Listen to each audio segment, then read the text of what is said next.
Queridos hermanos, saludos y abrazos fraternales.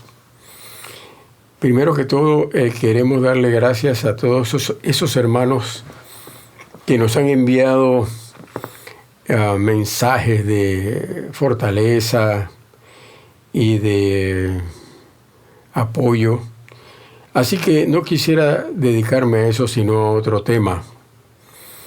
En realidad un tema que abordamos hace quizás un par de semanas atrás, pero que no los concluimos. Me parece que es muy prudente abordarlos ahora. Y se trata del tema comprendiendo la realidad de nuestra naturaleza. En algún sentido guarda relación con lo que estamos viviendo en esta época.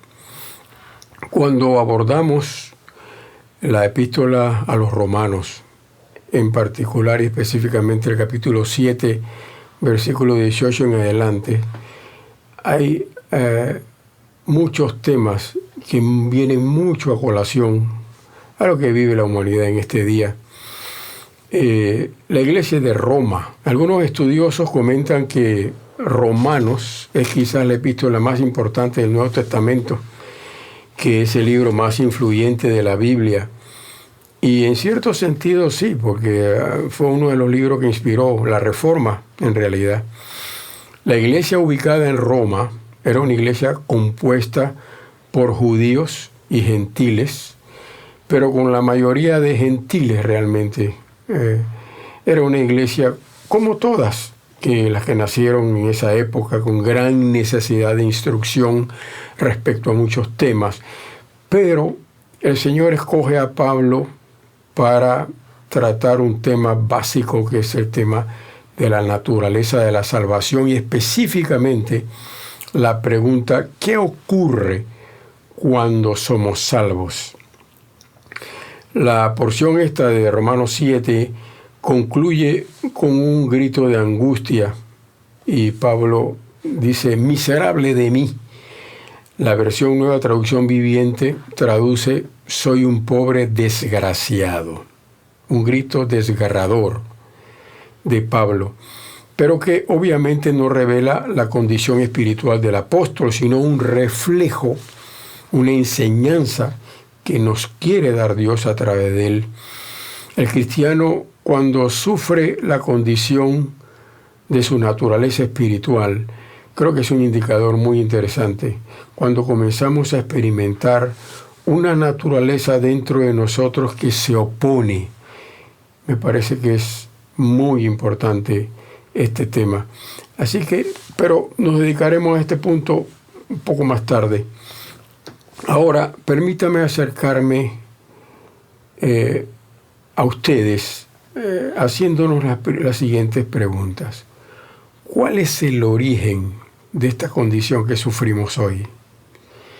Y aún los cristianos la sufrimos. ¿Dónde se origina?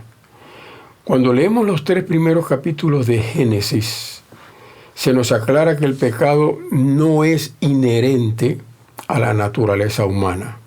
Es decir, el pecado no nació en los inicios de la humanidad. Si aceptásemos esa afirmación, terminaríamos acusando a Dios de que creó al hombre con pecado. Pero no es así. El pecado es una intrusión en la vida del ser humano. Y nos remonta a Adán y Eva, cuando eran parte de la creación, en la que Dios mismo puso su sello de aprobación. Cuando uno lee Génesis capítulo 1, versículo 31, nos dice: y vio Dios que lo que había hecho y que era bueno en gran manera. El primer punto que queremos establecer es que el ser humano fue creado como un ser bueno, moral y espiritualmente. Es decir, fue diseñado para hacer lo bueno y para agradar a Dios. El Antiguo Testamento habla del hombre como un pecador, y es cierto, pero no por un problema congénito, es decir, no un problema que nace con la raza humana, sino porque el hombre se rebeló contra Dios. La pecaminosidad es un hecho que el hombre se buscó, ¿Qué significa esto? Que la pecaminosidad del hombre en su origen no era parte de su naturaleza. Cuando vemos en Génesis capítulo 3, versículos 23 y 24, vemos a Adán escondiéndose de Dios. Y fue porque ya el pecado había entrado, escuche, entrado en él. Y su nueva naturaleza lo hacía temer y lo hacía rechazar a Dios. Adán y Eva fueron creados en rectitud, fueron creados en santidad, es decir, con la capacidad de relacionarse directamente con Dios. Y fueron creados sin la posibilidad de muerte en ese momento. Ellos fueron hechos conforme al propósito de Dios. Y originalmente con la capacidad de tener armonía plena con Dios. El hecho de que Dios hubiese establecido un árbol fuera del límite por una prohibición, hizo que todo el resto de los árboles fueran objetos legítimos para ellos. Y eso dice algo, tiene una enseñanza. Génesis capítulo 2, versículos 16 y 17 dice: de todo árbol del huerto podrás comer, mas del árbol de la ciencia y del bien y del mal no comerás, porque el día que comas, el día que comieres de ellos, ciertamente morirás. Y esto nos indica que Dios creó al ser humano con la capacidad de obedecer. Por lo tanto, el acto de desobediencia era del hombre exclusivamente.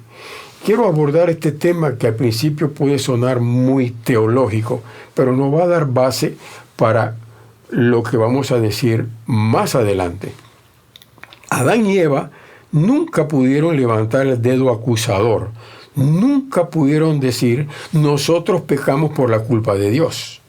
Ellos se dejaron engañar y el método de Satanás fue el de insinuar duda en su mente. Y les digo: mentira, ustedes no van a morir, es mentira. Y también funcionó la estrategia de Satanás de una invitación a la curiosidad. Al caer, en Adán y Eva se dio una transformación. Fue como un virus, una terrible bacteria que destruyó en ellos toda capacidad para poder decidir siempre con toda determinación sobre el bien. Ahora eran conocedores del bien y del mal, cosa que no les era necesaria. Y lo peor es que parte de la corrupción que sufrieron es que entraron en un proceso de esclavitud. El Señor dijo, y Juan lo registró en Juan 8:34, de cierto os digo, que todo aquel que hace pecado, esclavo es del pecado. Un elemento que no se había visto antes.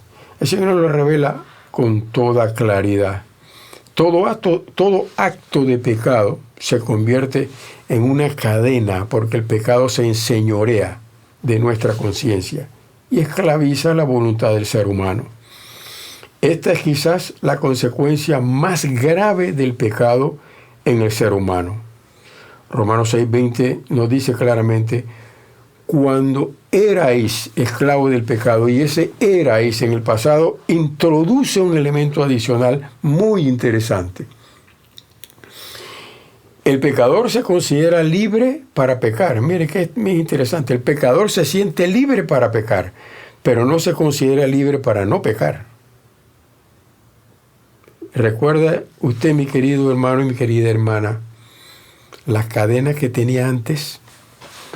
Algunos de nosotros éramos esclavos de la mentira, otros del juego y las apuestas, para otros las faldas, para otros las rencillas, para otros quizás la soberbia y el orgullo. Son elementos de esclavitud. Hay gente que no puede decirle no a estas cosas. Un señor tenía un problema legal y fue a visitar a un abogado. Y cuando llegó, el abogado le dijo: por favor, abogado, licenciado Raimundo, ayúdeme en este problema. El abogado estaba un poco ocupado y le dijo: espéreme un momentito, por favor, mientras atiendo a otro cliente. Y le sugiero, mire, tengo una muy buena biblioteca aquí al lado, le sugiero que usted pase y ojee los libros y haga tiempo mientras atiendo a mi otro cliente. Puede ojear el libro que más le interese. Así que el señor Raimundo entró a la biblioteca y dio vueltas y de repente le llama la atención un libro que tenía un título muy interesante. El título del libro era Horizontes Perdidos. Pero cuando lo tomó se dio cuenta que no era un libro real, sino una alcancía que tenía dentro una botella de licor. Y cuando el señor vio esto, entendió el mensaje. Y en verdad es que el que no entiende el mensaje de este libro, pues, ¿qué haría? El que no entendió el mensaje tiene los horizontes perdidos. Cuando leemos el capítulo 5 de la Epístola a los Romanos, vemos el pasaje más importante sobre la pecaminosidad de Adán. Cuando leemos en particular Romanos 5, 12 al 21, vemos que el pecado entró al mundo por un hombre. Y con el pecado en el hombre entró la muerte física y entró la muerte espiritual. La muerte pasó a los hombres no por la herencia automática, sino porque en virtud de que ahora tenían una nueva naturaleza, Adán y Eva, una naturaleza caída delante de Dios, todos los demás seres humanos pecaron. El acto de desobediencia de Adán, de este acto se produjeron consecuencias directas y muy duras. En Romanos 8:15 vemos que una de ellas es la muerte. Dice, si por la transgresión de aquel uno murieron muchos. Y cuando vemos el versículo 15 y el versículo 19, Pablo nos habla de un don, que es la gracia salvadora a través de Cristo. Y cuando vemos el versículo 13 y versículo 14, y les ruego, yo voy mencionándolo aquí, usted tendrá la oportunidad de verlo en su Biblia, versículos 13 y 14, estos versículos invitan a una aclaración previa. Porque mire lo que dice, antes de la ley, el pecado estaba en el mundo. ¿Cómo es eso? Antes de la ley el pecado estaba en el mundo. Si más adelante él dice que con la ley conoció el pecado, pero no hay contradicción.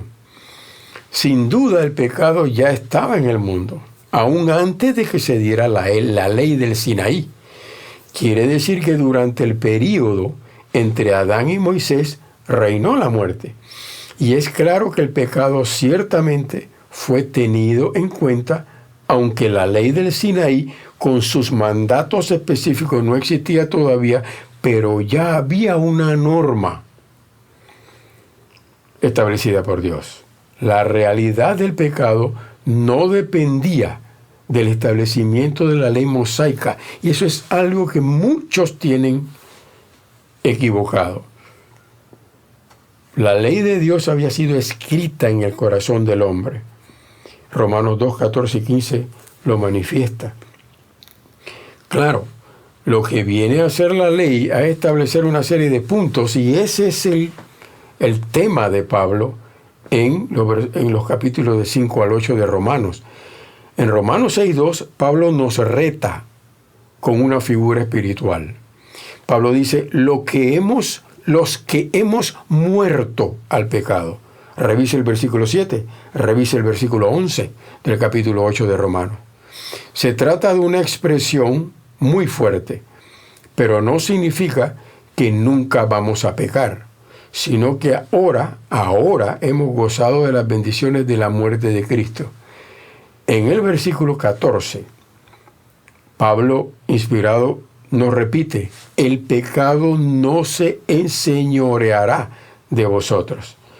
Ya no tiene la misma fuerza esclavizante en nosotros, los que hemos recibido a Cristo en nuestra vida y en nuestro corazón. Ahora podemos sujetarlo, reprimirlo, decirle no. Y he aquí una de las grandes bendiciones entregadas por Cristo en la cruz. Es cierto, la naturaleza pecaminosa sigue allí. Su momento vendrá, Pero la gran diferencia es que ahora tenemos la capacidad, que no es de nosotros, para decir no al pecado. Y Pablo usa una figura sin igual. En el versículo 5 me agrada, me interesa mucho esta expresión. Fuimos plantados juntamente con Él, refiriéndose a Cristo, en la semejanza de su muerte. Este es un milagro solo explicado en Dios. Fuimos llevados unidos en su muerte. En el versículo 6 dice, nuestro viejo hombre fue crucificado juntamente con Él.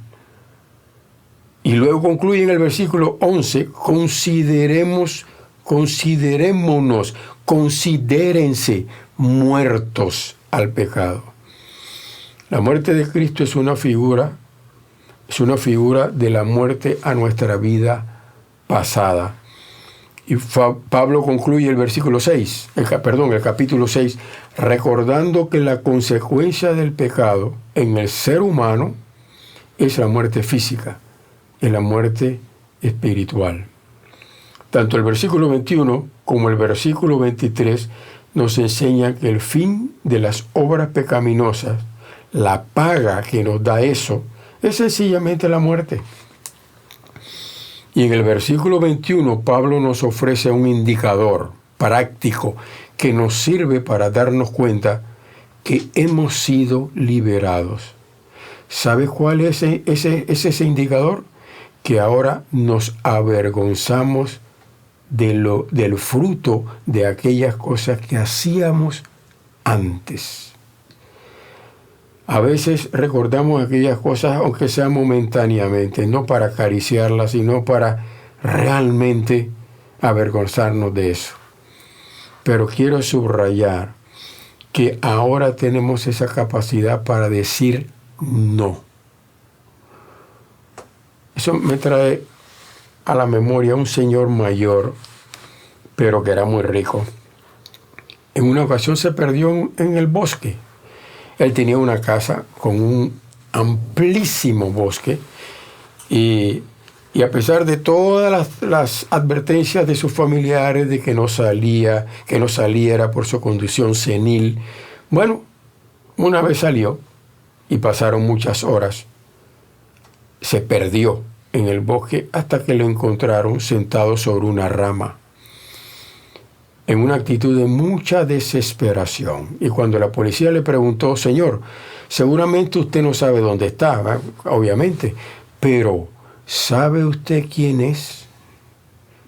El señor estaba a unos cuantos metros de su casa, perdido. Y lo peor es que no se acordaba quién era. Ahora nos damos cuenta nosotros, hermanos, la tristeza de esa condición pasada. No solamente estábamos perdidos, sino que no sabíamos quiénes éramos.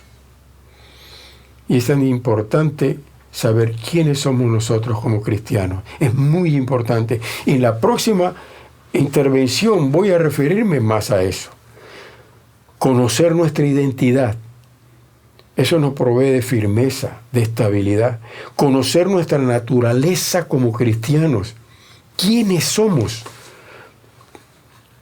Y volver a preguntas originales que necesitamos encararlas. ¿Por qué somos como somos? ¿Por qué somos pecadores? Porque aún como cristianos sentimos una tremenda lucha dentro de nosotros. Porque muchas veces siendo una terrible batalla en mi interior. Porque hay cosas que no quiero hacer y las hago. ¿Me conozco? ¿Cómo es nuestra condición espiritual aún hoy como cristianos? ¿Cómo es eso que puedo vivir en santidad? ¿Cómo es eso? Hermano, que nos sirvan estas palabras que voy a repetir al final en la próxima intervención para movernos en reflexión.